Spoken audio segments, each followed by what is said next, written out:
तावीज़ जायज़ है, दम करना भी। लेकिन सवाल मेरा ये है आप लोगों से कि कोई हदीस ऐसी पढ़ी है आपने कि एक बंदा मिस्र से आया हो नबी पाक के पास दम कराने, या एक आदमी शाम से दम कराने आया हो नबी पाक के पास? पढ़ा है कहीं आपने? भाई दम कराना जायज़ है, तावीज़ देना, लेकिन ये असल दीन नहीं है कि लोगों ने अब इसी को जरिया बना लिया, इसी से लोगों की दुकानें और कारोबार चलते हैं। ये असल नहीं है, ये जोज है। दम में बरकत है, अल्लाह के कलाम में शिफा है। मा हुआ शिफा व रहमतुल लिल मोमिनीन, इसके अंदर अल्लाह ने शिफा रखी है, लेकिन ये असल नहीं। असल रसूलुल्लाह का दीन है। आला हजरत रहमतुल्लाह अलैह के पास एक मुरीद आ गया। आजकल तो मिठाई होती है, उस जमाने में पेड़े होते थे, तो पेड़ों की एक टोकरी लाया, यूं समझ ले मिठाई का डब्बा लाया। आला हजरत ने फरमाया कैसे आए हो? हुजूर ज़ियारत करनी थी। फरमाया कोई हुक्म मेरे लिए?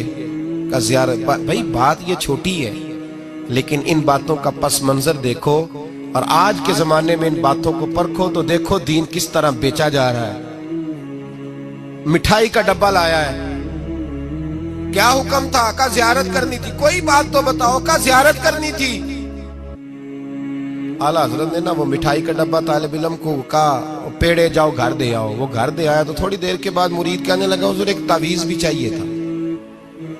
फरमाया फकीर ने तो 2-3 दफा पूछा कोई हुक्म हो, तो आपने कहा सिर्फ ज़ियारत। अच्छा तावीज़ भी चाहिए? कागज कलम मंगाया, तावीज़ लिखने लगे और तालिब इल्म से कहा वो डब्बा तो ले आओ घर से मिठाई का। वो बच्चा अंदर से क्या डब्बा लाया।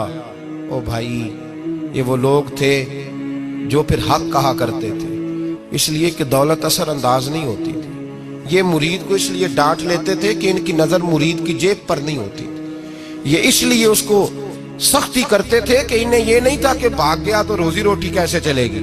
कहा आला हजरत फाजिल डब्बा लाओ, तो वो घर से डब्बा मिठाई का उठा लाए। आला हजरत ने तावीज़ भी दिया। वो कहता है जब डब्बा आया ना तो आला हजरत ने हुक्म दिया ना डब्बा भी मंगाओ।